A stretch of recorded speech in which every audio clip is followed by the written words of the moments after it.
Helene Mus, med fjernsynet. Hvad står der? Teknisk uheld. Hvor var du for cirka 22 år siden? Hvorfor? Hvad er det, du har gang i med de der halvgamle drenge? De kunne være din far. Ja. Og så en af mine gamle flammer i avisen. Det er sgu da sjovt. Er det ikke sjovt, spørger jeg. Er det da ham? Er det da ham? Er det da ham? Kan du ikke tænke på andet? Undskyld, jeg forstyrrer. Hvor er din hund? Min hund. Det er jo en hund. Ja, det er en hund. Fej for sat. Må den så godt? Ja, selvfølgelig må han det. Du ser mig som den, jeg virkelig er. Jeg ser mig selv i dig. Vi behøver dig ikke mere. En kineser? Har du slået en af mine skuespillere ihjel? Har du? Jeg kan spille hund. Hvad siger du, Sten?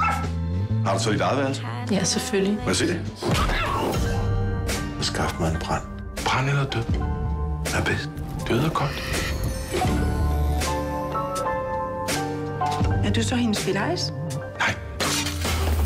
Og så er det jo ikke nogen banegård. Bailey siger, det ikke er nogen banegård. Jamen, det er rigtigt. Det er ikke nogen banegård. Spring på hende. Mig. En ordentlig sprøjtelakering. Ja, vi finder jo alle sammen vores vej. Man får bare så satans ondt i røven, ikke? Prøv bare lige at tage det her lidt seriøst.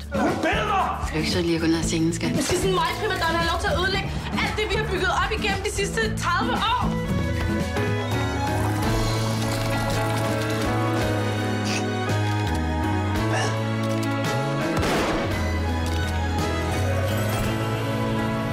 Har du bare nogenlunde idé om, hvor vi skal hen med det her, Erling?